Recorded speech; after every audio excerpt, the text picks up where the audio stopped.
Testing, testing.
Good evening, Mount Vernon.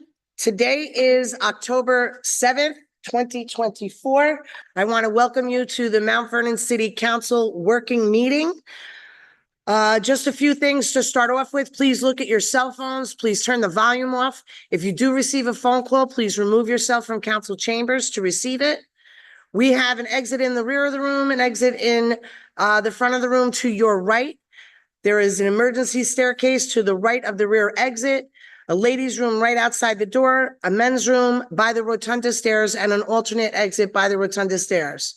Also would like to let you know that there is an AED machine outside the planning department's offices. That if you don't know what an AED machine is, it's an artificial defibrillator in case of emergency. With that being said, this evening, we are going to start off with a very special presentation. What we have tried to do this year is honor some of our outstanding Mount Vernon citizens for the volunteerism that they bring to our community. And during a working session, it's so much better to do it because we have a lot more time to honor the person. So I would like to call up or from her desk, Councilwoman Danielle Brown. If you do the introduction regarding Sheena Breesman. Sure. Thank you, Council President. So, ladies and gentlemen, tonight we are honoring Sheena Brisbane. And I want to read a certificate. I think what Sheena's been doing in the community is outstanding, and we need more community members like this who can pour into our children. So I just want to read the certificate. It says, the Mount Vernon City Council presents this certificate to Sheena Brisbane in recognition of your outstanding contribution to the mission of Purple Crown's Consignment, founded in 2016 with the purpose of giving back to the community and serving families in need. Your commitment to provide affordable, gently used clothing through your online business, as well as your unwavering support of the efforts to donate to local schools, shelters, and families has made a significant impact on families across the country. In addition to your online business, your creative vision to establish the annual Purple Crown Fashion and Talent Showcase for the children of Mount Vernon has not only created a platform for young talent to shine, but also has brought the community together in celebration of creativity, unity, and opportunity. Ms. Brisbane, we honor your essential role in uplifting our community and helping us fulfill our mission of service. Your passion and hard work have left a lasting impact on our community, and we are excited to see what future endeavors will bring under your visionary leadership. So that's the certificate. But I want to say that I've known Sheena Brisbane for a long time. I think we actually met on a basketball court in middle school. And this weekend, I had the opportunity to go to the Purple Crown Fashion and Talent Show, and it's phenomenal. I remember when we were in school, we had fashion shows, and it was fun to get out there and experience things that we had never experienced before. Walk down the runway. I mean, I thought I was America's Next Top Model. I can't imagine how the kids these days feel, but it was a phenomenal showcase. They had a dancer, Brianna. I remember some of the moves I was trying to do. But they had kids who had participated in the fashion show for 5 years. And this year was the 5th annual fashion show. And unfortunately, Sheena says that it's her last year. So I thought it was important to come in and recognize the work that you're doing. And thank you for pouring into our children. Come on up. Ms. Brisbane, would you please come up? Come on up.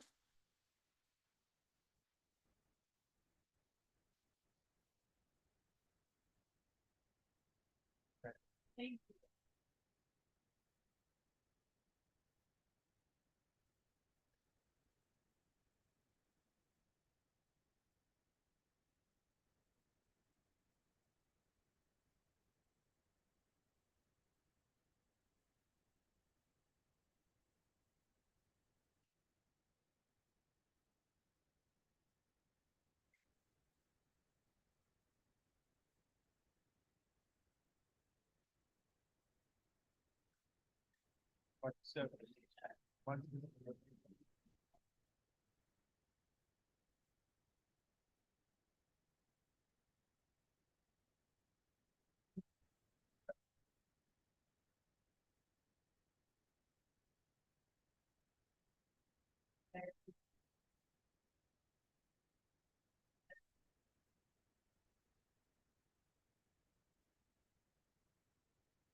Sheena is an example of an unsung hero here in our community, and we try to make, Monday nights work session, really representing what our community is about.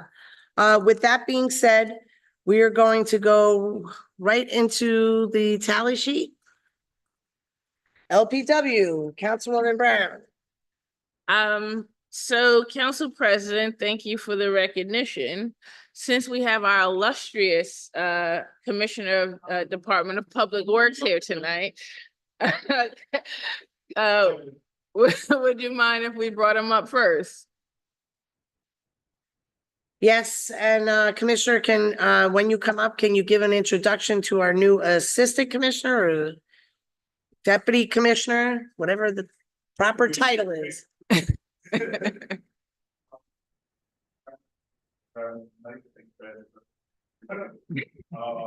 Well, yes, I'm definitely Mr. John Howell. He has joined the team about 3 weeks ago. He made significant progress in the department already. But I proceeded in a few moments to have a presentation regarding our fleet.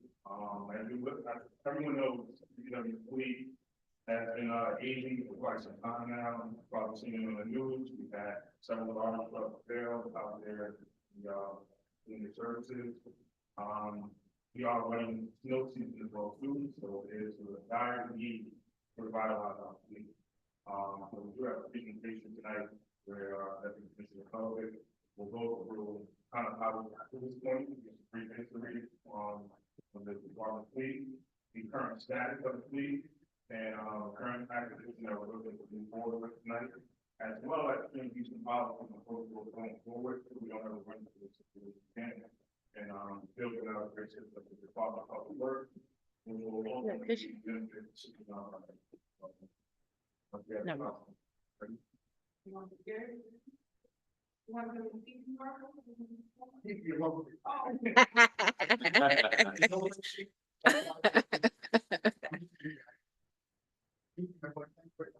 Thank you for the feedback. We really want to hear you back. Here we go. This is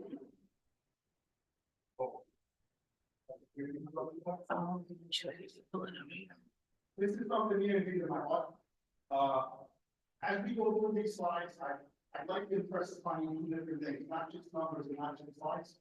I'd like the council to think about this from not just a business standpoint, making money in the future by spending money up front, but also as risk management. As we go through these slides, you're going to see that a lot of this has to do with risk. I don't have to be able to see. There are people that are more intelligent to be bigger, stronger, younger, X, Yers. I don't have to delineate everything that we're talking about, but think of this not only as business, but as risk as well. That is important. I won't believe we would be the, I won't believe we, I guess. It's not, it's about like PDF. Yeah, there's a, Okay. So I can't read it, but, we're gonna read the slide. They can see it. Good. But as long as they can see it, I don't have to read it. Here's kind of like here. Nobody up here on any level or nobody down here in the gallery deserves the, let's say, having certain this is what happened. This is something that was done on your lap as the current elected officials and as the current commissioner. This has been going on for the very least 20 to 25 to 30 years, and I can prove that with purposes of the flat and making. Understand one thing before we go on. This isn't a lack of meetings by desire. This is a lack of meetings because we're focused on collective meeting spending, because everything is broken. We're just trying to fix to be able to collapse and to be able to recover reference operations. These are things that are hurting us. We go to the next slide. We'll calculate, we'll talk about money that we're wasting now. We'll talk about multiple administrations that somehow could have done something different had they had for what they didn't. But the commissioner alluded to this, I'd like to say this again. We're not coming here with open hands seeking knowledge. This is a big amount of money we're asking for. We're asking with all the hands that we thought was with us because we want to on the back as the people of Mount Vernon. We all need better policies, better procedures, and better practices to prevent and act corrective meetings to make sure that we're not in these chairs 5, 10, 15 years. And I say, hey, I need 5 more million, I need 9 more million. Thanks to the last time, I need 15. We don't want to do. We will have this all. The Public Works is seeking an essential transformation of the fleet. Yeah, that is true. As you read that slide, understand one thing. I don't use the word dire much. This is dire. When I tell you that we cannot plow snow this year with your current fleet, I mean, and if we have anything like a 1990 storm, these guys are gonna have my head on the basket. They're gonna say, you didn't do your job, and you're right, but it's only because of the fleet, not because we didn't try. Thank you. Our current fleet is aging, is inefficient, is cost ineffective. And it is historically underinvested. We've been underinvested in multiple ways. Maybe more worse than the sleepers, but more on that because I'd like to say this slide before we go on. It's not just parts and labor that we're worried about, which does people a negative service to the community, but also it's the inability to perform preventive maintenance, like I said before. So before I go to the next slide, I just want to press on one thing. If there's one slide I can show you, one wow factor, one oh my gosh, and you don't listen to me for the rest of the night, because I tend to troll you, the next slide is the slide that I'd like to impress upon you. So allow me to orient you to this slide. On a scale of 0 through 10, 0 being decommissioned, 1 being virtually unusable, 2 being unsafe but usable, and 3 being unsatisfactory. Those are your bottom scores from safety. If you look at that, and 10 being new and 9 being virtually new, 62.8% of your fleet is unsat overall. I've never heard that in my life. When I was an executive officer and I was in the Navy in the United States Army, if my motor officer was 6.2%, I'd probably look to terminate him unless there was something crazy that happened. Right? Unless we were overseeing some big loss. 62.8% here, and remember what I said before, please think of this as business, and please think of this as risk. Simple things like getting injured on a sanitation truck because the truck is full and not working, or something much more dire, such as the truck breaks down and there's somebody on the road in a snow operation, and now they're going there. The big portion of the chart that you see there is 10%. That's portable items that's still behind, that's stock equipment that I didn't even count because it's still behind unmotorized, or at least unmotorized for traffic, right? Motorized for lights. And the preceding chart does not include anything that we use that we did own from New York City Department of Sanitation in city offices. 62.8. We don't understand this chart. We understand what serviceability rating is. We went through the current ISO, we went through the best standards and practice, and we took a look also at how Mount Vernon works. Because how I've worked in the past, that's the experience, what's your operational handle, and you're working in the city of Mount Vernon. People know mind, people those ideas, came up with a desired life cycle for a vehicle. When you take a look at here, you take a look at our operational tempo, and you take a look at DPW Central Garage, and look about method of operation, you'll see that from right to left, you go back and forth. So on the right hand side, you see 31 in green, that's your vehicles that are 5 to 9 years in the serviceability rating that we want to have. 52 vehicles for fleet or apparatus is 0 to 4. Then you have 18 from -4 to -1. Then your biggest categories are your worst. Your 5 to 9 in negative, your 10 to 14 in negative, your 15 to 19 in negative, all the way to your vehicle that's 53 years old. Almost a category. So when we look at the full chart that we just did, you see that 62.8% is unsat or less than 65.2% is well over the serviceability rating. I will say this while we're here, I give credit to the DPW Garage for a couple of things. I just met them 3 weeks ago. I didn't know anybody there coming in. One, they've done an outstanding job with Pixie Dust and Bubblegum, putting us together. And 2, going into these ratings, when you see the average age, the average rating, and then what we assigned to them, it's pretty much standard, which means that we did a job rating, or commission did a good job rating. Then on the next slide, you'll see the actual age itself. This chart depicts the fleet, whereupon the majority of vehicles have been in service from 11 to 53 years. Now, much to the chagrin of every treasurer and every comptroller I've ever worked with, You can't really flatten that chart 100%, but that's the goal. And when you see jagged moves like this, you know what you're doing. This is always so up there. You know, this is inherited. What you're looking here is, I reacted, I didn't do anything, I didn't do anything, I reacted, I didn't do anything, I didn't do anything. What we're asking for is a proactive approach, both policy, procedure, and purchase price, from above on that level, get down on our level. You go to the next one. And this was worked on well before I was here, and I put it in red, because this is the commissioner found this before I was here, before everybody started giving me too much credit. We spent almost 1.5 flat on maintenance repairs alone. What's sad about this, and worse than 1.5, what's even sad about this is the 3 affected areas, are the 3 affected areas I couldn't want to affect.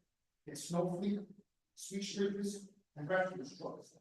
And if you ask anyone, right, what kind of street or what the DPW, that's kind of what DPW does. And those are the places that are affected the worst. We'll go over that, see the change that we do. Let's start with snow, because she's been noticing, it's almost gonna snow. That's not my birthday, we're close. Your average vehicle for snow, your apparatus is 9.5 years over the recommended service life. Now, the way we plow snow in the city of Mount Vernon, we have 10 major routes. On your 10 major routes, your front 5 in your location are rated 1. It's beyond 1. We have no reserve trucks. Other places we work in, we have a reserve truck to get out of the last minute to cover down or to cannibalize parts.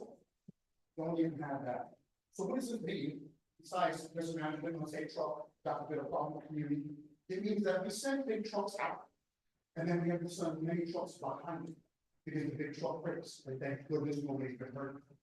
But now you're spending more salt, more fuel, more windshield time, more personnel, and more hours.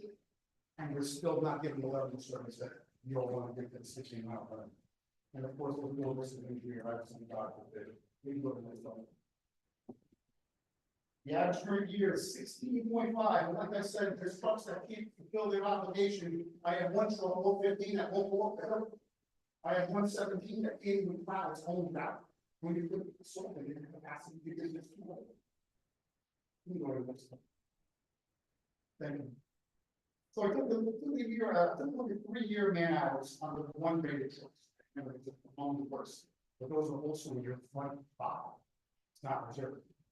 115, 116, 17, 18, 19, and 125. If you look at the man hours on maintenance for correcting alone, this has been high on fixing it. This is broken. It's 1,497 and 1 cents an hour on those rated alone. Well above industry standard and also not sustainable.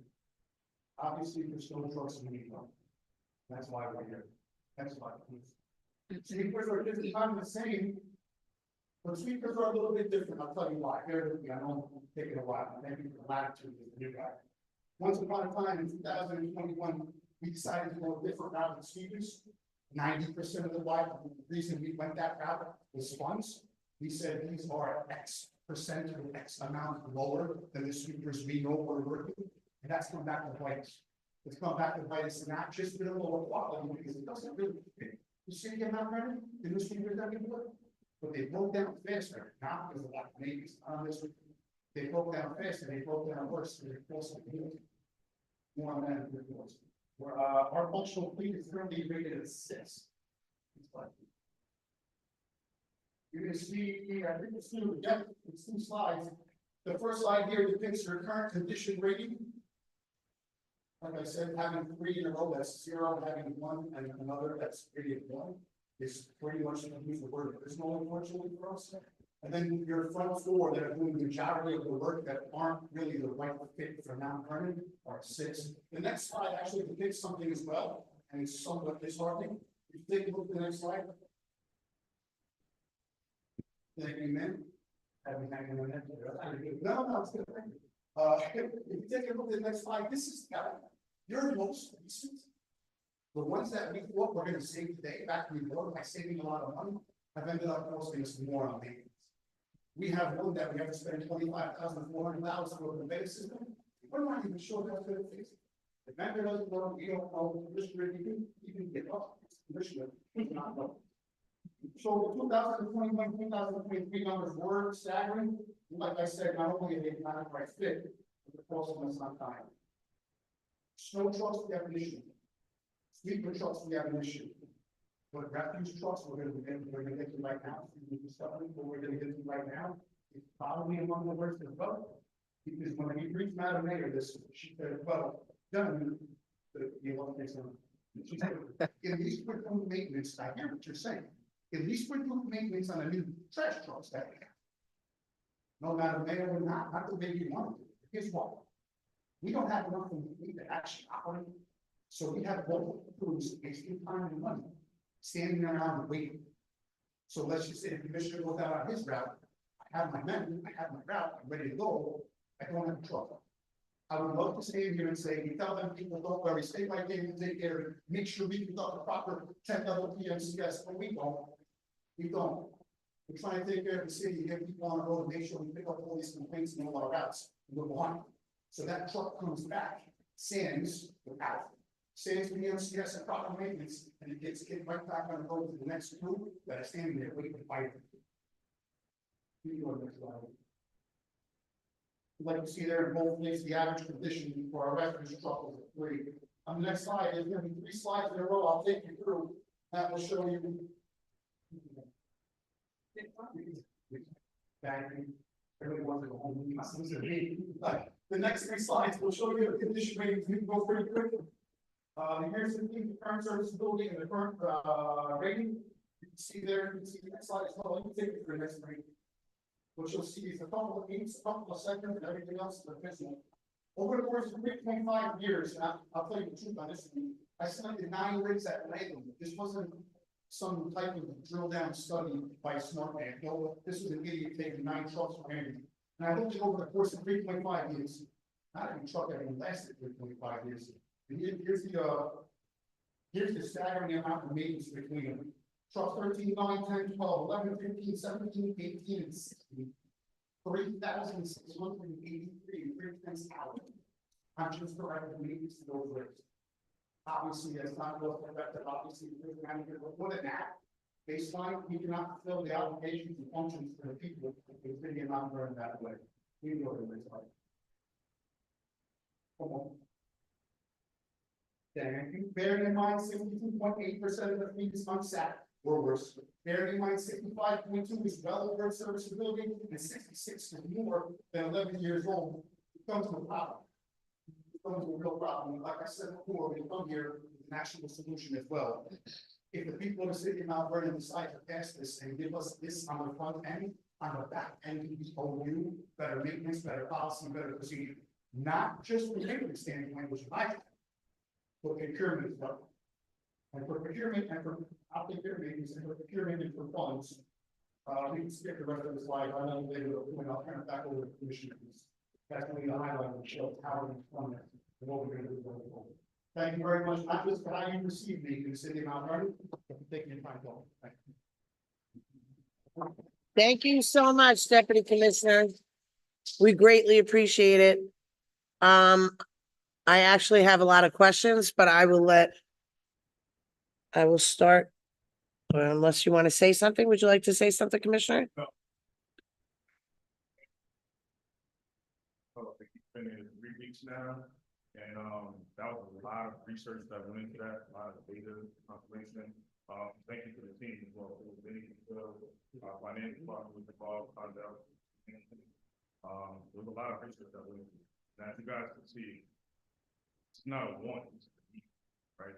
The other 2 weeks ago, we had a lot of stuff go down the hill, the brakes went out, and almost went to somebody's backyard into a house. A few years ago, we had one go to somebody's front porch while she was at home watching TV. During snowstorms, it's even worse out there. The road was slippery, icy. There's a lot that goes into it. But to that point, it's not just us asking for the field to go through. We understand that there is a change that goes as well too. With policy and protocol, make sure that we're servicing and maintaining our fleet going forward, which has never been done before. I've been here 15 years. It's always been a reactive, right?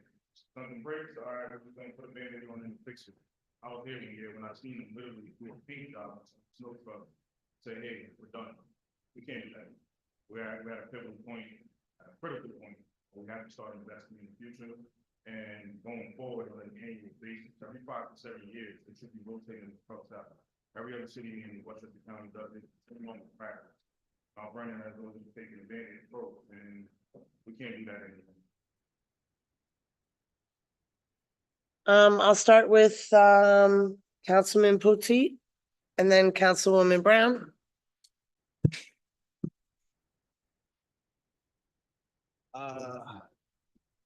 Commissioner Bush, thanks for coming. Yeah, could you, yeah.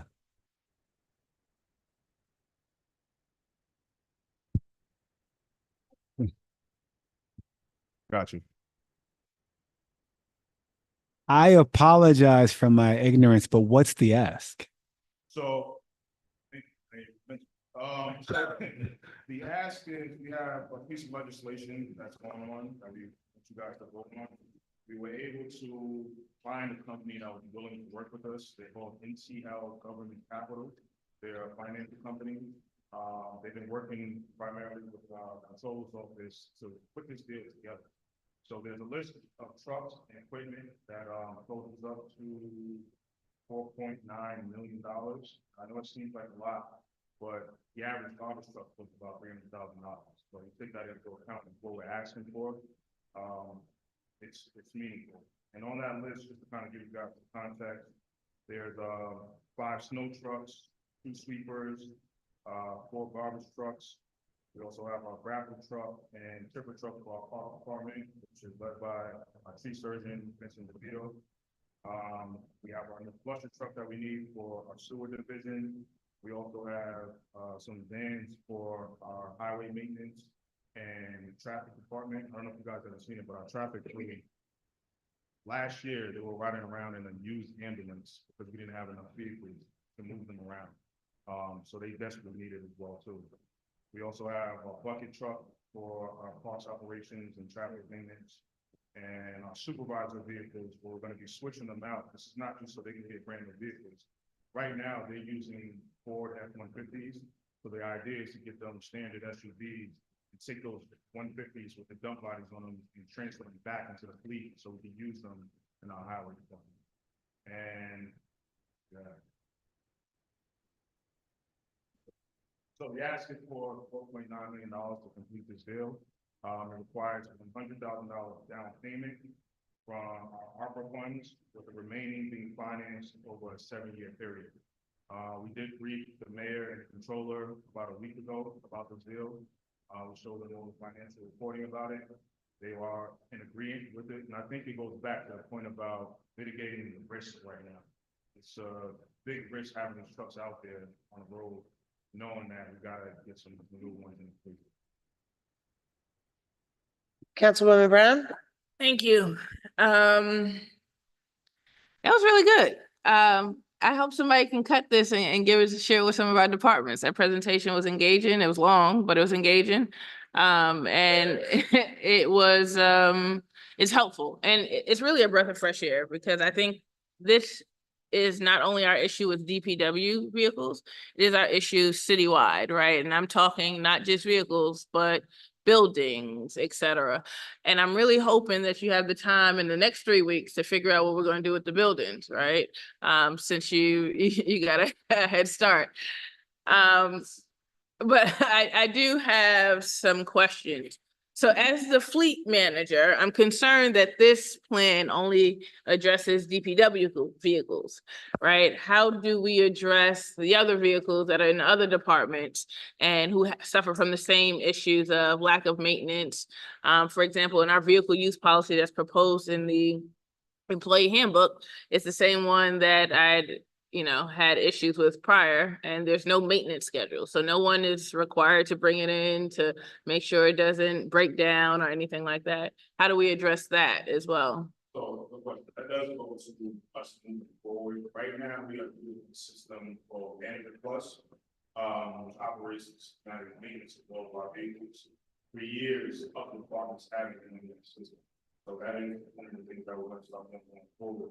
To make sure that these vehicles, recreation, fire department, we want that making sure that everything on the rotation basis. The issue in the parts that why we haven't made it to a bar, because like I said, we haven't had time, we don't have any reserve vehicles. So these vehicles are constantly going nonstop. For instance, about police vehicles, you know, they work 3 hours around the clock. And when you don't have a reserve vehicle, it's kind of hard to take them in and service them in the proper way. I did have to have a conversation with the police commissioner, right? He's working and working in tandem to put together a leasing agreement for the small size vehicle.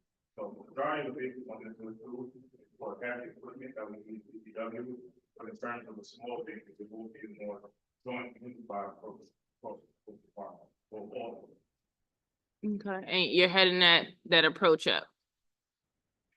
Okay, so part of the presentation was that we get these vehicles and there'll be better policies. When do those policies come forth? When we'll be able to see whether or not these policies, it's kind of like, oh, give me this and I promise I'll do it in the future. When will those come to fruition? That Thank is you. going, we have been discussing that, and it is unfortunately something the union as well, so we have to make sure that the guys are doing their pre-trips and their post-trips before they start their routes and after. It does involve revising some of the job specifications. A lot of the job specs date back to the 1980s, and they just aren't included in it. So that is part of the process of us revitalizing and making sure that we actually exactly go through it. So everybody's helping out, the drivers, the mechanics, us, and the actual. So we are looking to get some of these policies in place by when?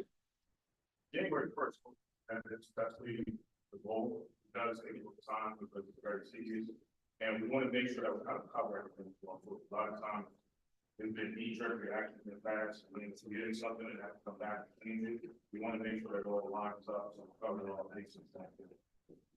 So as I look at the list, right, so we purchased these this year, but to the DC's point is we need to make sure that we have, they have a life cycle. So the vehicles that we have in place now that are 0, right? How do we move those out? Don't these vehicles kind of just get us right back to where we were once we remove those vehicles out of the cycle? Can you? So this is different, but where pricing, okay, where we've never done this before. It's never been an actual capital purchase of this size.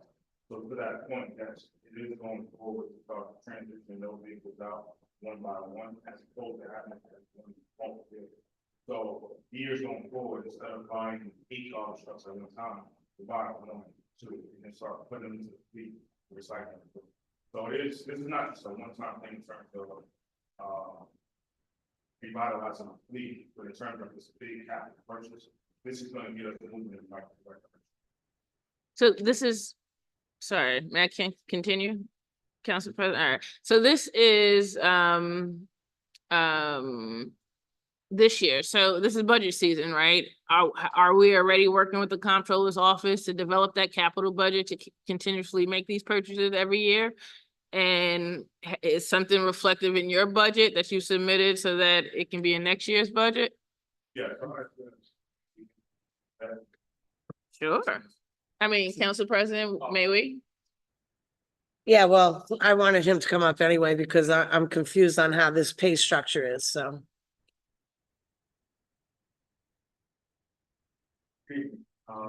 So as part of the pay structure for that, there'd be $100,000 down payment. Next payment in the lease is not until 2026. There's no real impact to the 2025 budget. However, going forward with the capital plan, we want to include maintenance and replacement costs in that capital plan in 5-year budget, where annually we're replacing vehicles, performing proper maintenance, or that never end up having the same situation that's going on today. And that capital plan can be overrated for the entire city, the fleet, our buildings, all along the city property and assets. I would like to just interrupt for just 1 second. So I assume with this ask, there's going to be a commitment by the DPW department to start writing more tickets to substantiate the cost of this, right? Because we're using $100,000 of ARPA funds. How do you, in turn, in 2026, be able to make that next payment, that next pay structure? Like, what's the financial plan on that? Because we're not gonna have ARPA funds in 2026. Yes, some of the violations, that is another part of this. I call it almost a revenue reform, where it hasn't been done in probably 20, 30 years. Quality of life, both equipment, we did have conversations with, foremen, sanitation foremen, so they are well aware of, getting some of the table that, you gotta do more as well, and that goes with cost savings and generating revenue. It also goes back to how I mentioned earlier, a lot of the job presentation, making sure it's included in there so everyone is aware. But there is, a lot of financial stuff that's going behind this, in terms of making sure it's completed. We also, we do have our, sustainability fee, which will hopefully kind of offset some of the cost of sanitation costs as well. As we know, when we implemented that, we did state that there will be a capital portion within it. So that'll help offset some of the costs going forward, in addition to the capital. Right, I didn't want to interrupt you. I just wanted to, well, Hamilton was up there. Yeah, no, my only concern with this is I think it's a brilliant plan to start being proactive. I'm hesitant to do this without knowing the full plan, because I know sometimes when we get what we want, we kind of lose momentum with some of the other vehicles. But I really would love to see how this is going to be implemented across all departments, how we're going to make sure that we're rotating vehicles appropriately. So yeah, maybe we can do this in committee and kind of figure out what the policies are going to be in place and how soon we can get them in place and what support you need to actually implement those policies. That's my only comment. Thank you, Councilman. Okay, does any other council person have a question? Well, let's give Councilman Boxill and Councilman Thompson a chance first. Welcome, Deputy Commissioner. That was a very interesting presentation. I hope your 3 weeks in Mount Vernon has been welcoming and warm. Obviously, you've done a lot of research, so we know that you hit the ground running and you're ready to work. And those are the kind of professionals that we always, seek after. So thank you. You guys touched on a lot of the topics. I just wanted to know, so about how much do we pay now currently for yearly maintenance? Well, what's the cost now? Are we going to see some savings on the yearly maintenance cost with this new plan and process? Yeah, as stated in the presentation, 2022 to 2023, we spent approximately $1.5 million in repairs, that's parts and supplies. But that does not include though is the overtime and the maintenance of personnel costs that goes with that, the labor costs. Also, when those trucks are down, according to the team's contract, these guys are entitled to overtime pay for the time that the trucks are down. So it's a very compounding effect by not doing anything, and by investing in the fleet right now, we will see a cost of production in terms of going forward, spending money on parts, supplies, and unnecessary overtime. So you're suggesting that it's almost going to pay for itself? To your point, yes, we will see cost savings in terms of on an annual basis. Correct. I guess when we get that cost benefit analysis, the exact, pull down in that number, see how much are we really going to be saving? Because there's going to be some maintenance on new vehicles still, but obviously it's going to be a much smaller number. Correct. We'll get that. Councilman Thompson, I'm good. Thank you. Councilman Potteet. Thank you, Council President. Again, thank you for that wonderful presentation. That I, like Councilmember Brown, wish the other departments gave as thorough presentations as you have. I want to dive into the numbers for a second. Because as Councilmember Boxill mentioned, the numbers are what we're talking about here. Do we have a copy of the lease, of the actual lease that we're going to sign for $4.9 million? That I've seen the memo, but not the lease. Okay, no problem. What's the interest rate on the lease? 6.85%. And have we calculated then what the annual cost is based on the $4.9 million spent? Cost, including interest on the 7-year period will not, so then over 6 million. 6 million. What we hope to do is, once they get called up on their annual audit, to be able to bond with capital. And then lower the interest rate and start paying it out. So the long term, so it's maybe even better financial, and our capital budget is fully completed to the forecast without any impact. So it seems like with lower interest, and then the other topic which was mentioned is that we're spending $1.5 million now on taking care of our old fleet, that there's funding there to cover what the costs are. I would like to see that in a presentation where we actually say, here's what the costs are every year for going into this lease. It's going to be 6 million divided by 7. So that's $800,000. And then we're going to offset that annual cost by cost savings on the current fleet, and then lowering the interest from 6.5 to 5 or 4. Here's how we pay for that. Because otherwise, what I'm worried about is that that number hits our taxpayers. And I think that's what our taxpayers would be worried about as well. So maybe if we can just show that in a one-pager, that this will pay for itself, then it's easier for us as council, at least for me, to kind of think through and say, yeah, this makes sense because we're spending money now to then save money in the future. Just a thought. Okay. Councilwoman Brown. Out of curious, so this isn't, what I see in the packet is a proposal, right? It's not actually the full contract, but I guess I'm curious, it's a lease. So if these vehicles are, if they get into an accident, lease to own. Okay, gotcha. All right, well, if we get into an accident before we own, what happens? Insurance coverage. Insurance coverage. Tell me more.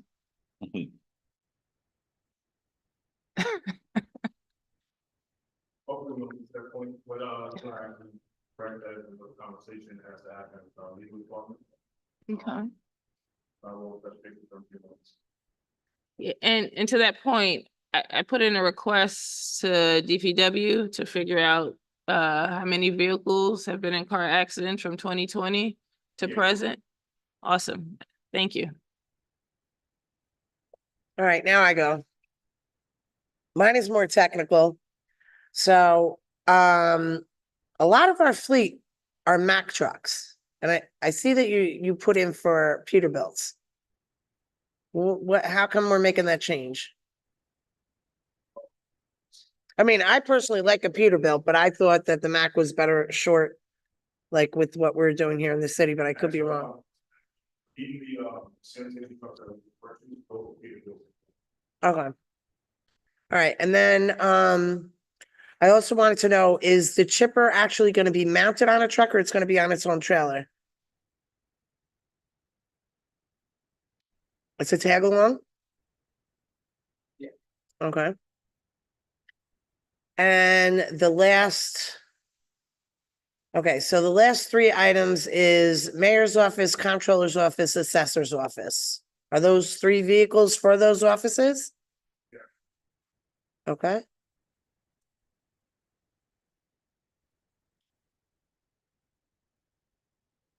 And the sweepers, we went with a more heavy duty sweeper, Yeah, it's the same model that New York City has, not the Elgin. It is Elgin? No, it's not. Okay. Okay. And then I'm not familiar with Jesco as a loader. Is that just the company selling it or it's a, yeah, that's what comes. No, so is it a cat? Is it a Caterpillar?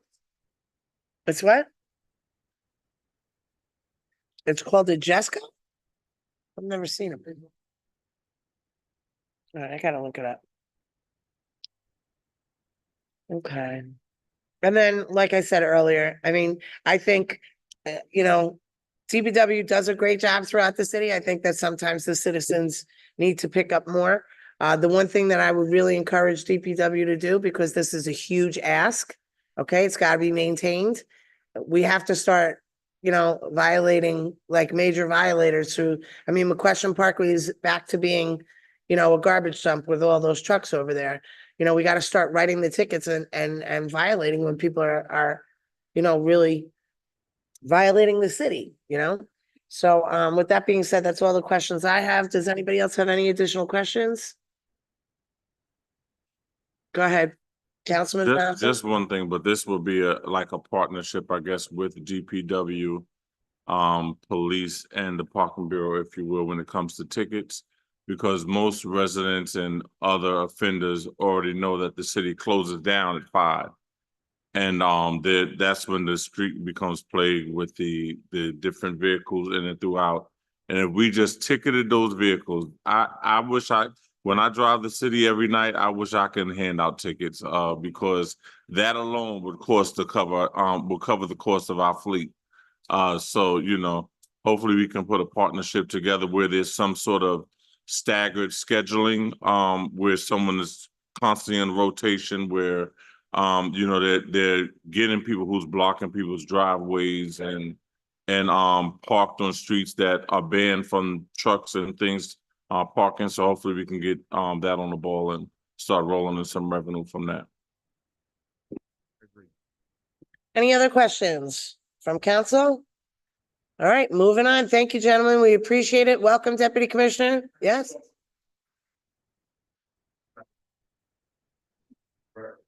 And you wanted policies and. Thank you. Thank you. Welcome to Mount Vernon, Commish. I'm not gonna try and pretend to pronounce your last name, so. All right, good. DC, hold on. What is it? Vukovic? Vukovic? All right. DCV, that's your new nickname. All right, moving right along. DCV. All right, moving right along, LPW. Do you want me to call up? I mean, we have wonderful guests here tonight, so I wanted to know, since we have the assistant comptroller, I'm coming to you guys next, Connor, but since we have the assistant comptroller in the building, if we could address finance and planning first? Nah. All right, no, I'm only kidding.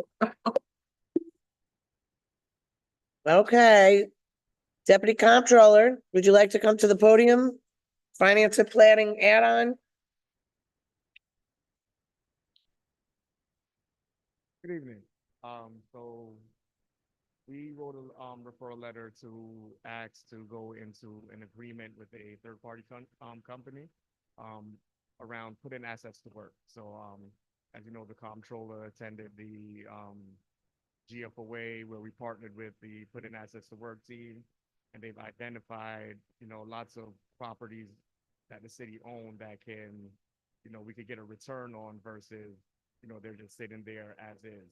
And so with this partnership, they'll help us identify other public-private partnerships that can help us to revitalize some of these areas and get a return on some of these properties that we have sitting dormant. So the piece of legislation is to enter into the agreement with this consulting company, and then they will help us work hand in hand with us in order to get the Putting Assets to Work plan off the ground. And with the grant that we received from Paul, this consulting agreement will be of no cost to the city.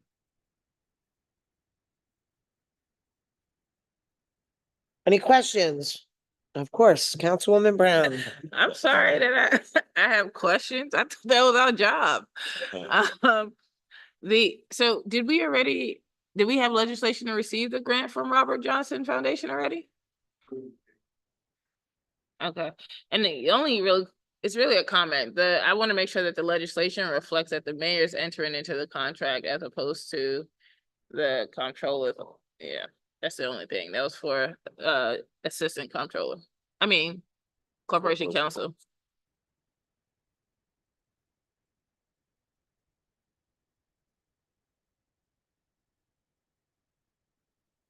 Any other questions? Yes, please, Councilman Boxill.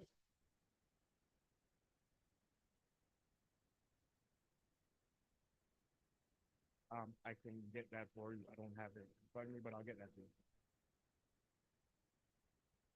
Anyone else? All right, moving right along. Any other questions? All right, let's get into LPW, legislation and public works. Councilwoman Brown.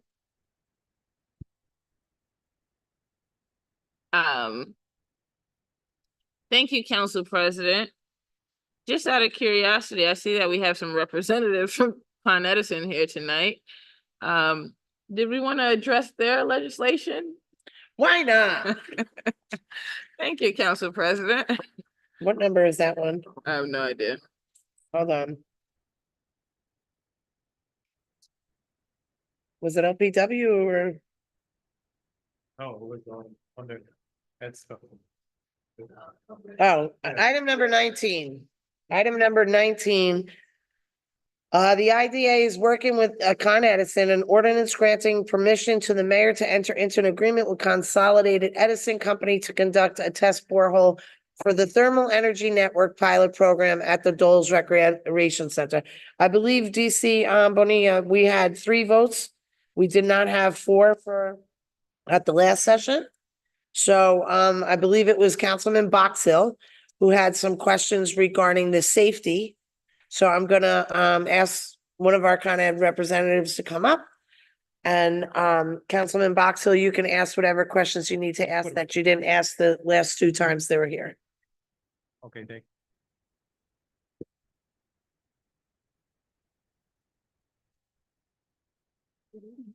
Oh, I'll get it, don't worry. I can. Sorry.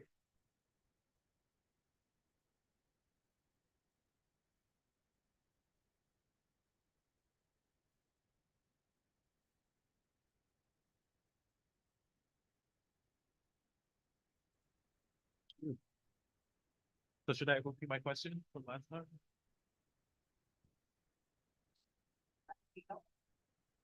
Okay, so I think my exact question was too, because from what Ed said, a lot of folks were asking, and I think I asked this last time. Thank you guys for coming again. I appreciate it. Was how come we were so lucky? Why Mount Vernon? Why did we get this great gift that you guys decided to do this program here? And the second one was are there any potential hazards, even if they're minor, what or like something that we can expect for this type of technology, even not just the initial drilling, but the program going forward if we do decide to go forward with this. So that was my 2 questions. Thank you. Sure. Should I? May I? Yes, I'm sorry. Thank you for having us again. Good evening. So we formed an FAQ sheet response for you, for the city council. I don't know if you've had a chance to review it before tonight. If you have, great. If not, we can go through the questions, but I can obviously speak to the ones that you just proposed to us again. But so inside the second, oh, I don't. Yeah.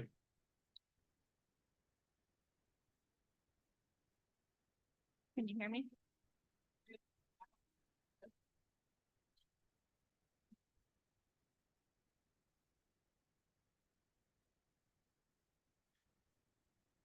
So on, just slow. Is this good? Better? Better? Yes. Okay. So we provided some answers in an FAQ sheet that's now before you, and I'll speak to the questions. We answer the ones that you just repeated for us. Okay. So they're in the FAQ, but I'll briefly answer them and see if you have any more follow-up questions for us. So the question for why Mount Vernon, I think we gave a really long answer in July, and I'd like to be a little bit more brief this time. So we chose the U10 pilot project is in Mount Vernon because we leaned on a gas study that was completed in 2019 that identified 19 locations throughout Westchester that would be compatible gas main replacement projects that could turn into geothermal pilot projects. Out of those 19, Mount Vernon was selected as one of the highest ranking ones based on the diversity of residential buildings that were part of it and also the neighborhood itself. And so when the pilot project, when the U-10 order was passed in New York State in 2022, we looked back to what was previously studied, and chose Mount Vernon because of some of the information that we already had about loads, and also its potential to be expanded into the surrounding neighborhood. Thank you. Councilman Potteet? Thank you, Council President. So maybe I'm slow, but I didn't quite get the response that you gave. You chose Mount Vernon because of our loads, because the load that the whole could give to the overall community.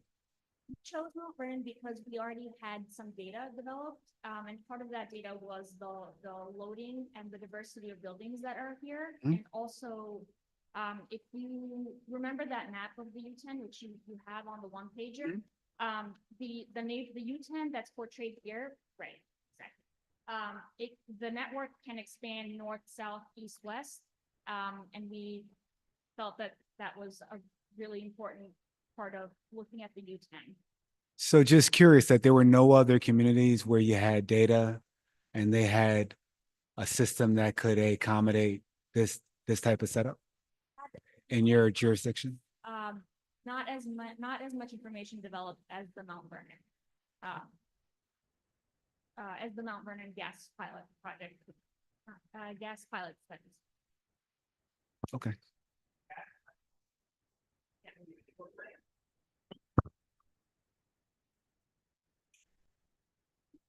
Right, the gas pilot study wasn't necessarily looking just at this type of system. It was looking at holding gas, section of the gas main, that if you could, because they were much older, like that one section on South 9th Street from 1890, 8-inch gas main. It has a large history of leaks.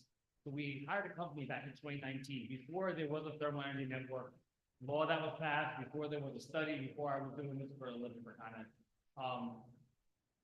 that looked at different sections of the gas pipes where there was automated panel leaks and which ones could be removed from service without affecting the other parts that are on that gas main. So they looked at 19 locations, some in the Bronx, some in Westchester. Of all those 19 locations, the ones that were connected to buildings that could be more easily retrofitted to fully electrify them, in this case, Mount Vernon, only 9 buildings on South 9. That's what made it a good project of those 19. There was one in the Bronx, there was one in Mount Vernon. When this law got passed, we looked at what projects do we have already today that look similar to this U-10? That was one of them. And then we also went out for an RFI to find other bigger projects, right? Different type of projects that are not geothermal. That's our Manhattan project, no boreholes. So these projects, they were boreholes. So we looked at one project in the Bronx that was on the side of a highway with not a lot of customers connect around there because of their buildings. And there was another piece of gas main that was in Mount Vernon that suddenly had place for bore fields, provided houses, some municipal houses, the mixed uses, the medical office, and we said, hey, this is a better project to expand. That's how we ended up in Mount Vernon. It says it in the write-up there, but that first, it started from a gas type of project. That makes sense. No, this is a better project than the one in the Bronx that was kind of, geographically bordered by the highway and then some very, very tall high rise that would be very expensive to retrofit. This had a better, Thank you. yeah. Thank you. Councilman Thompson? I want you to just speak to a question I know a couple of council persons and residents had. Can you speak to any of the potential hazards to this project, or if any? So, and I think that was one of the questions Yeah, that was my that only other you question. outlined Yes. as well. So I just brought up sort of a prop here that's meant to depict what the test borehole would look like. And it's about approximately this size of drill that we're gonna be drilling, approximately that size hole. And so we listed in the FAQ, there were some very specific questions about hazards. And I'd like to say that as with any construction project, you can run into hazards. So that remains to be true for this U-10 pilot project as well. But I would say that they're no greater than any other construction project where you're digging into the earth and you don't know what you're going to discover. So one thing that I would say is, again, like a lot of other for most other construction projects is that we will be creating some dust, which we are planning on, mitigating by using water basically to wet it and contain it so that it doesn't become a plume. As far as, there are no other, unless you have specific questions, like in the FAQ, that you had some very specific questions, but I would say that as far as the test borehole, there are no environmental hazards that we expect. We will be putting in tubing that looks just like what you see here, that plastic pipe that's protruding, and it's gonna be filled with just clean water that's gonna be circulating, and it's a closed system. And that's the test borehole.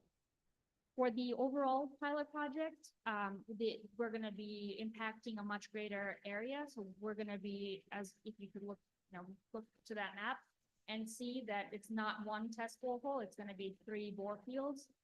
So we'll be doing a lot more drilling. Again, if we get to that point, because this has to be approved by the Public Service Commission to go into construction. And last question, if I know when you talk about electricity and people have concerns about radiation, are there any concerns to your knowledge about geothermal at all?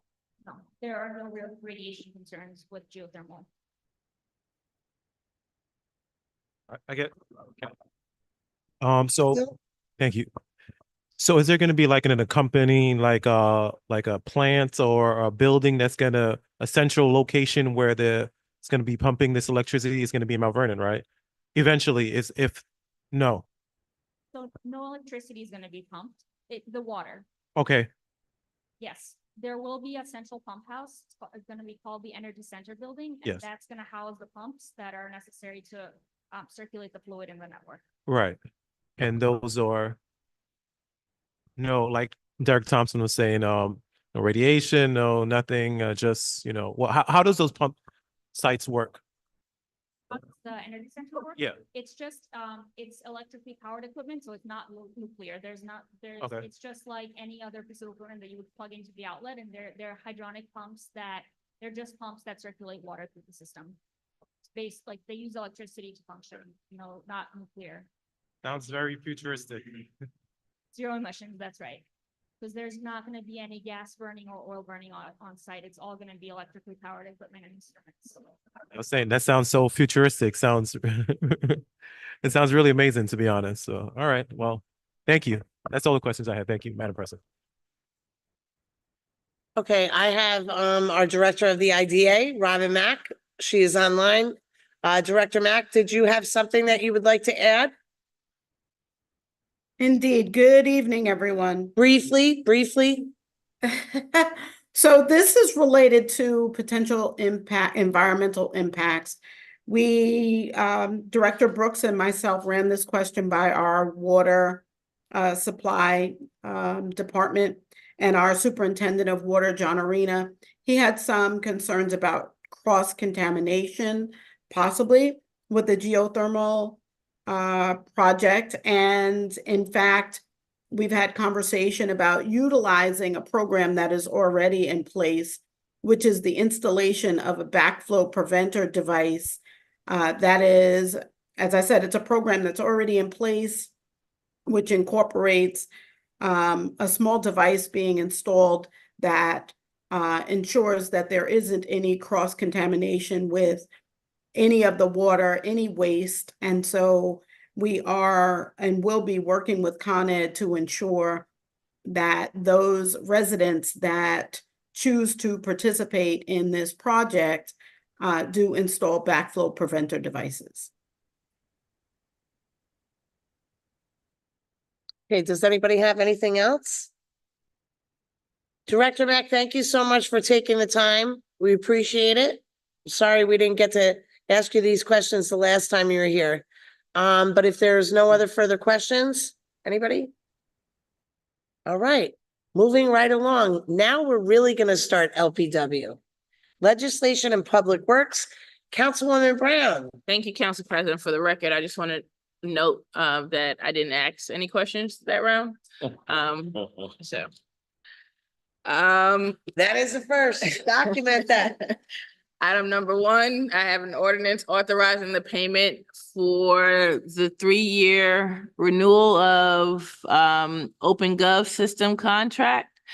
That is on the agenda. Item number two, I have an ordinance authorizing the mayor enter into a 1-year support contract with Davenport Group for Broadcom software environment support. That is on the agenda. Item number three, I have an ordinance authorizing the purchase of Monday.com customer relationship management platform for the office of the mayor. So yeah, this is gonna be called for. And so the reason I'm calling for it is I need to have a conversation with, or if these questions could be asked or returned to me. I don't understand why we're doing this just for the office of the mayor and why there are only 6 users when there are constituent complaints that come in various departments. It doesn't appear that we're approaching this CRM comprehensively, right? And Monday.com is a tool that I used to use for the firm. It's more of a task management software, and it can be built out for tracking constituent complaints. But with 6 users, that means that every department won't be able to track a constituent complaint. With a customer relationship management software, typically people are able to access it, see how many times they've contacted the city, see which departments they've called. It doesn't appear that we're looking at this from a macro level. So for example, when we get constituents in here that complain about different things, how do we get it to a department, and how do we track whether or not it has been followed up on? It's not clear to me through this software how we can do that. And I'm sure Commissioner Perez is online. He's always online. He's reliable. Council President, do you mind if I ask him if he has any input on this? Go right ahead, Councilwoman Brown. Commissioner Perez? I am here. Can you hear me? Yes, we can hear you. Do you have any insight into this, why we're choosing this software? This was one of the more economical options that we found. We did start the conversation with a company that was used in Washington. The starting prices for that particular platform was, I believe, over $100,000. I went and I started investigating other companies. I spoke to Salesforce. Again, the starting prices for those type of packages were very much on the expensive side. Monday.com allows us to enter into the environment, see how it works, and do it at an economical price. The idea was to start with a small subset of users and then expand as we see fit within the environment. So the idea, I understand your concern.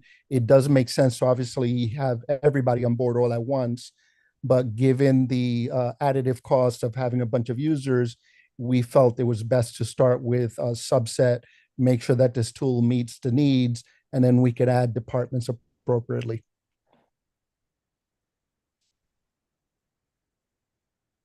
So I guess my question is, once we add the departments, are we not at the price points of the other companies? No, Monday.com is substantially less per user compared to the other organizations. Okay, so if possible, are you able to show so that I have a better understanding of exactly what we're able to accomplish? So from my knowledge, that this doesn't have comprehensive customer relationship management capabilities. Yes, Are you able? we're actually looking at the specific plugin for CRM. So Monday has expanded its offering, so it is for project management. They have some other plugins, but what we're looking at is a specific plugin for CRM that sits on the platform. Okay. And then are we able to get a user seat for the council, for example, for when folks come in here and complain, to see whether or not complain, but present issues, see whether or not it's something that we are able to utilize as well? Yes, the additive nature of the product is very simple. We just have to buy individual licenses and we just add it to the system. That's one of the advantages to the platform, that it's very simple to add users and it's at a very nominal cost. Okay, so here's what I'll do. I'll change it to agenda pending. And then hopefully the commissioner and I can sit down within the next day or so and just look at it. If not, we'll just move it to call for until we're able to do that. Does that work? All right, yeah, agenda pending. Thank you, Commissioner. Is that on the agenda? Agenda pending. Agenda pending, thank you. All right, item number 4, an ordinance authorizing budget line transfer for the Department of Public Safety to cover current negative balances and support future purchases. That is on the agenda. I have item number 5. It is an ordinance authorizing the Director of Sustainability to participate in the district energy delegation to Copenhagen, Denmark. That is on the agenda. I have item number 6, an ordinance authorizing the acquisition and finance of new vehicles for the Department of Public Works fleet through a lease agreement with Leasing Service Center, Inc., doing business as NCL Government Capital. That is agenda pending. I have item number 7, an ordinance authorizing the Department of Recreation to co-sponsor the annual breast cancer walk with Montefiore Einstein, Mount Vernon. So this is for the co-sponsorship, and it says that it's supposed to walk, they're supposed to walk on the sidewalks. The last time they attempted to walk on the sidewalks, it didn't work and they ended up in the street. Should we not just do this for streets? I think once you bring it into the streets, we're gonna have a problem with the police department. Because we've had that problem with the Masons. When they wanted to walk in the street also, it was a recommendation from the police chief to have them walk on the sidewalk. Okay, I mean, so here's the issue though. We say on the sidewalk and then they end up in the street, then we should have just legislated for the street, right? But I don't disagree with you there. I mean, I went back and forth with the police commissioner. Because we have had, especially when the Mason Lodge has done it in the past, they've always done it in the street. I don't know, you want to make it agenda pending until we can have that conversation? Sure, Antoinette, can you help me with that one? Yeah. That's item number 7. We just touch base with police. Thank you. Agenda pending, number 7. Item number 8, I have an ordinance authorizing the co-sponsorship of the National 10-Minute Walk to the Park Day event with Trust for Public Land and Montefiore Einstein, Mount Vernon. That is on the agenda. I have item number 9, a resolution appointing Commissioner of Deed for the City of Mount Vernon from September 2024 to September 2026. That is on the agenda.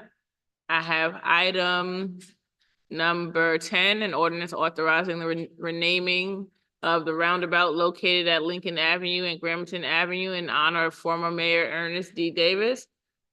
That is on the agenda. And that is my report, Council President. Okay, can we just go back to item number 9? Sure. Okay, so, we're okay with everything on that list, right?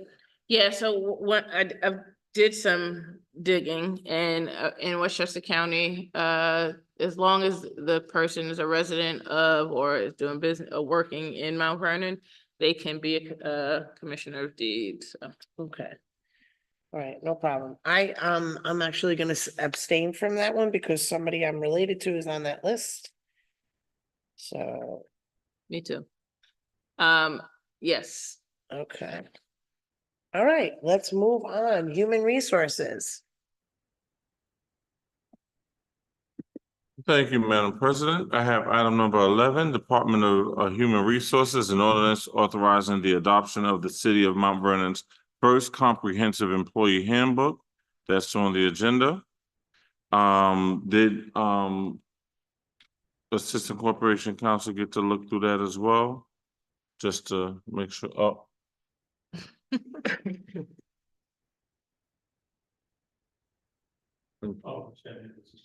Oh, I haven't, but I will.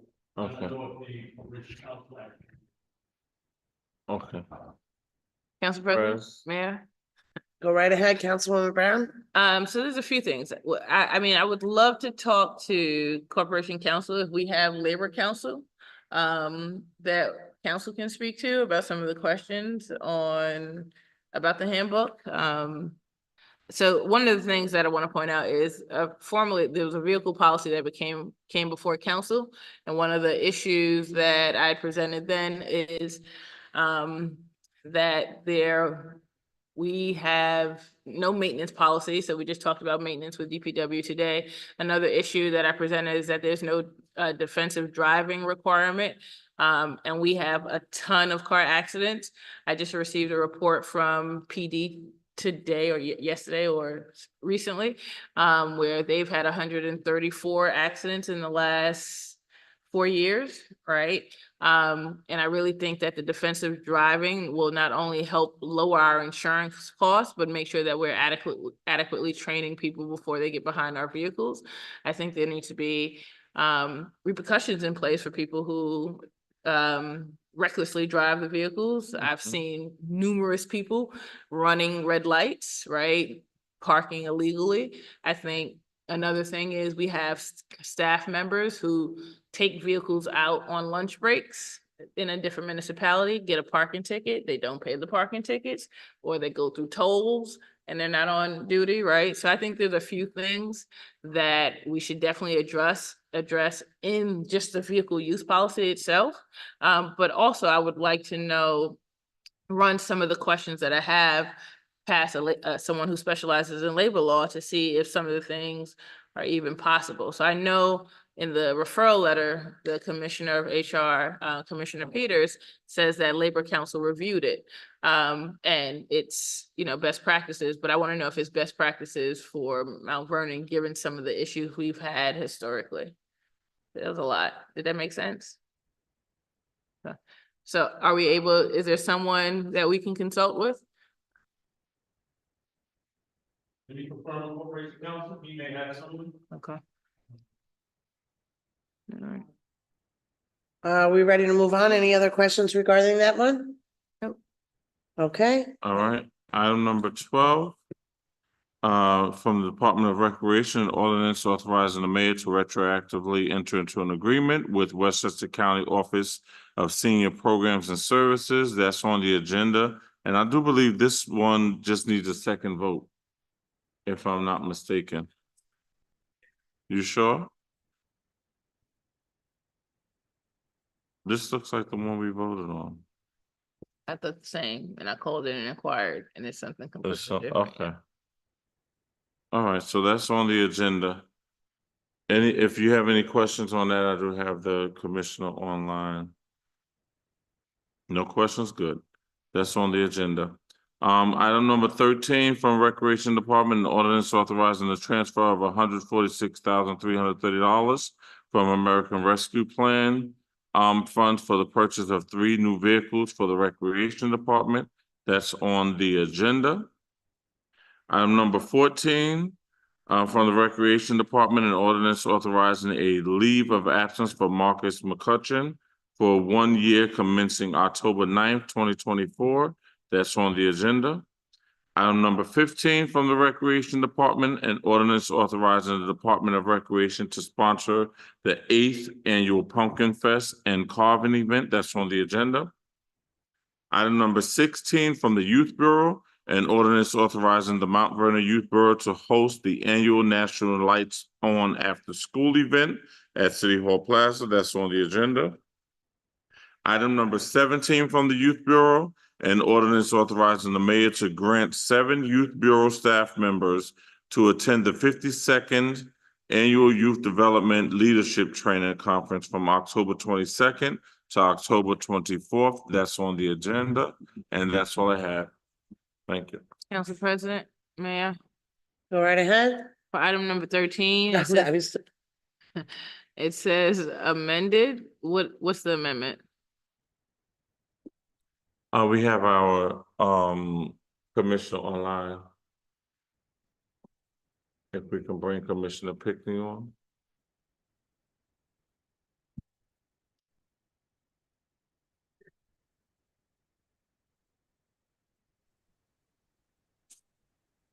Hello. Hi, Good evening. Hey, hello. How's everybody? Doing well. awesome. Thanks for asking. Good. I'm sorry, I'm not feeling too great. What are we, which one are we talking about? I know it's, So Commissioner, we're in the process of talking about item number 13 from the Recreation Department. An ordinance authorizing the transfer of $146,000. $146,330 from American Rescue Plan funds to purchase 3 new vehicles, and there was also an amendment to that. Can you speak to that? yes, so the vehicles, we had to change the budget code that it was coming out of. These vehicles we have requested, probably over a year ago. They're part of nutrition. We do need new vehicles, updated vehicles for Meals on Wheels, for the homebound. And myself also needs a vehicle to get around. We also need a vehicle. One of those vehicles will also be for our nutrition coordinator who goes around and does home visits. It's very important for us to have these vehicles so we can continue to service the community. So the amendment on it was to change the budget code. Thank you. Yeah. Commissioner, just a question. I don't know historically, and I hate that word historically, but I don't ever recall the Recreation Commissioner having a city vehicle. Would you happen to know the background? I would not, but I think every department has a vehicle, probably except for me, commissioners. I'm not sure, but Okay, Recreation did have I don't remember. I just don't know why. Commissioner did have a city vehicle. Yeah, if we, have you sat down with DPW so that you can't, so that they can, identify a car for you to use while on duty? I can ask them. I mean, I brought it up before over a year ago, Yeah, but no, I would just like to see if there's any vehicles available before we go out and, right. Well, it's not even more about me. We still need the vehicles, the SUVs. We still need the vehicles for Meals on Wheels. right, I got that. I'm good with that. So whatever vehicle comes through, I mean, if they're going out in the morning and I have to use it in the afternoon, I mean, I drive my personal car. But if any vehicle comes through, let's say they go and they do a visit at 10 a.m., then I would pick up the vehicle at that particular time. I mean, basically, I've been using my own car. Yeah, and I'll reach out, Okay, thank you. I'll reach out to DPW in the morning as well, but, the Commissioner of Recreation has always had a vehicle, especially having to visit all of the parks in and throughout the city. So I'll reach out to the, Commissioner as well on that. Thank you so much, Commissioner. Thank you. I don't ever remember that, so I appreciate the input. All right, no problem. That's all I have. All right, any other questions for Human Resources? All right, moving right along, Public Safety and Codes. Thank you, Council President. Item number 18 from the Fire Department, an ordinance authorizing the mayor to enter into a renewal agreement with Alpine Software Corporation for the Red Alert Records Management System software for the Mount Vernon Fire Department. That will be on the agenda. Item number 19 from the IDA, an ordinance granting permission to the mayor to enter into an agreement with Con Ed to conduct a test borehole for the Thermal Energy Network pilot project at the Doles Recreation Center. That will be on the agenda.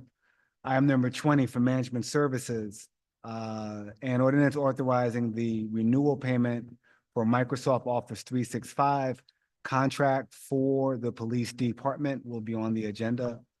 Item number 21 from Public Safety and ordinance authorizing the mayor to enter into a renewal contract agreement with the New York State Department of Agriculture and Markets for the fuel inspection and testing services will be on the agenda.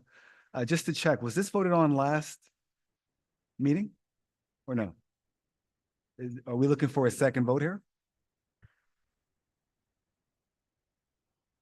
For number 21? Got it. Just wanted to double check that.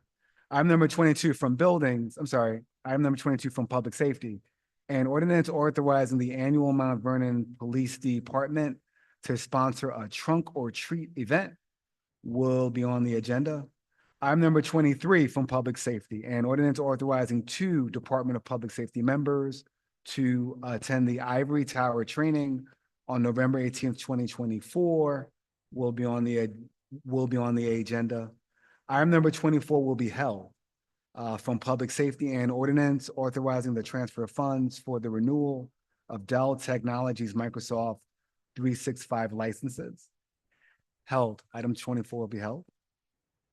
Item number 25 will be on the agenda from Public Safety and ordinance authorizing reimbursement for travel expenses incurred by 2 members of service in connection with homicide investigation. And item number 26 from City Council, a resolution designating the City Council as lead agency and calling for a public hearing for a code amendment for local law for bamboo. And that's all that I have, Council President. Any questions, Councilwoman Brown? I have a few, starting with item number 25. The members of service stayed overnight. Why? I am not sure, but I can find out. Yeah, it seems odd to me if we're gonna pick up a suspect that we would go stay overnight. Why not drive there and drive back? Those are my questions. Yeah, for that one. For item number 20, it's I guess I'm confused and I'm hoping that assistant or deputy, I forgot your title, Johan, but assistant corporation counsel. It says it's an approval of a payment from Microsoft. It says that it's the second payment in a 3-year contract. So why is it before us?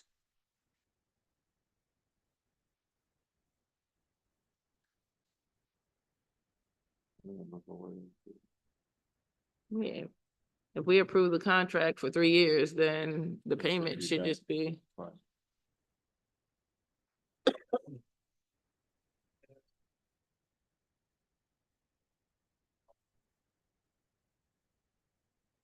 Oh, so this wasn't a contract that we had previously approved. This is a new contract?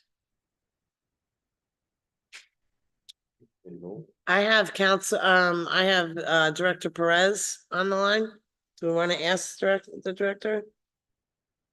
Management Services? Commissioner Perez? I am here. This wasn't this was a contract that was previously approved. The only reason I have the referral letter was because of the amount of the payment. Okay, so then it shouldn't be, all right. So Commissioner Perez, for your edification, if we approve the contract in the past, then whatever the terms are of that contract until it reaches, like, are we opting for a renewal or something? Or this is just the normal terms of the contract? It's the normal terms of the contract with the exception that we did add servers for the police department. So that did increase the total payment. So we're amending the contract. It is still the same contract. We're making additional payments for additional software. So the contract doesn't change. We are just paying them for additional software that we actually use for the previous year. So the terms are the same. Yeah, so that's why I'm confused why it's back before us if the terms are the same.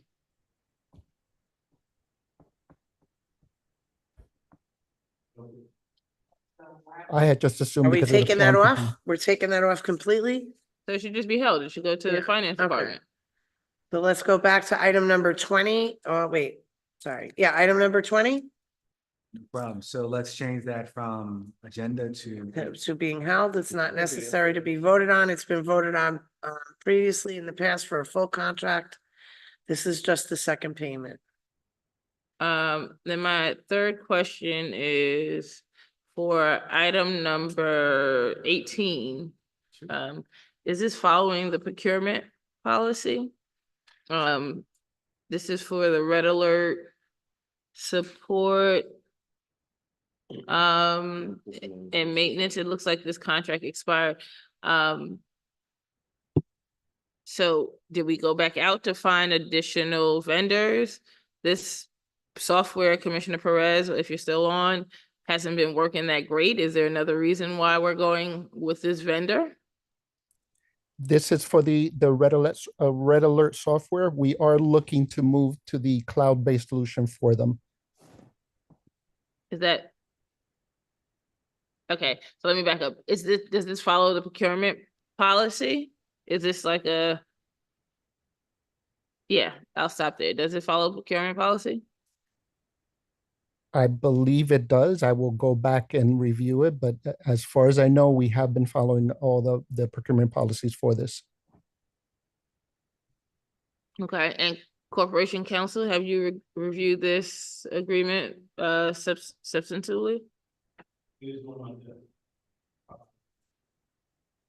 Okay, do you think you'll have this reviewed by Wednesday? Okay, so let's switch that to agenda pending, please. Item number 18, agenda pending for review of contract. Councilwoman Brown, you mind if I interject here a minute? Sure. Commissioner Perez, we have not, based on some conversations I've been having with council members, we have not been getting the red alert alerts. And an example of that is there was a major fire this past weekend. And only one of the council members was notified, and that was by a commissioner, not by the red alert system. So for the last 3 years that we've been on council, we have had consistent problems with the red alert system. So do you anticipate that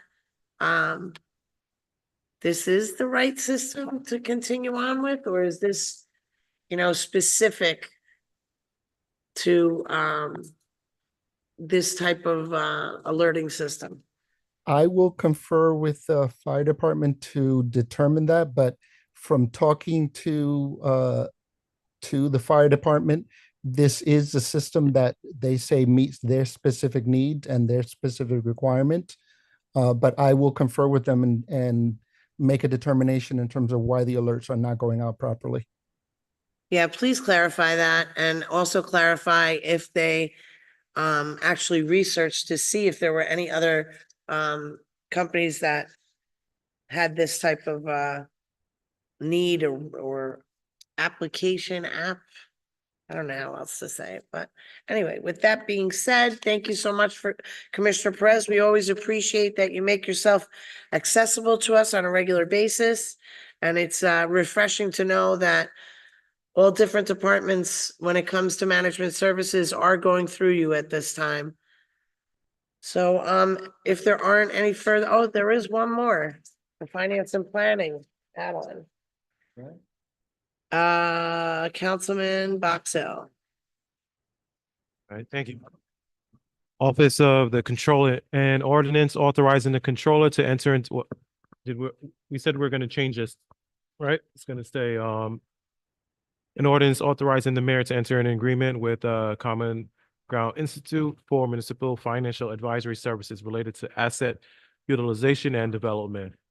Consultant agreement for implementation of putting assets to work, PAW, and that's going to be on the agenda. And that's all the items that I have. Thank you.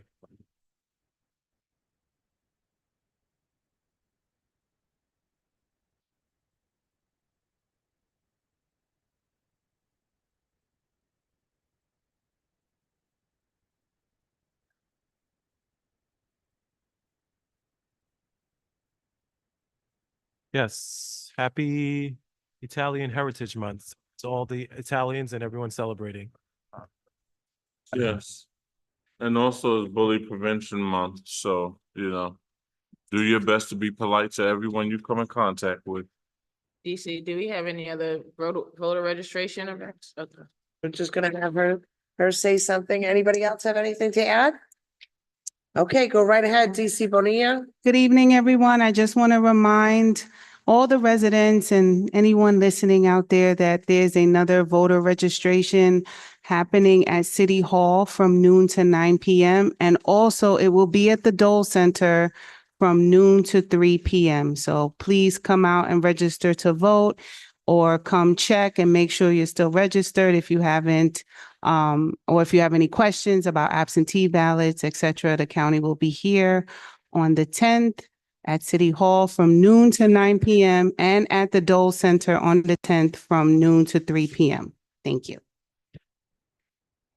All right, everybody, with that being said, we are adjourning our working session. We will see you on October 9th at sharply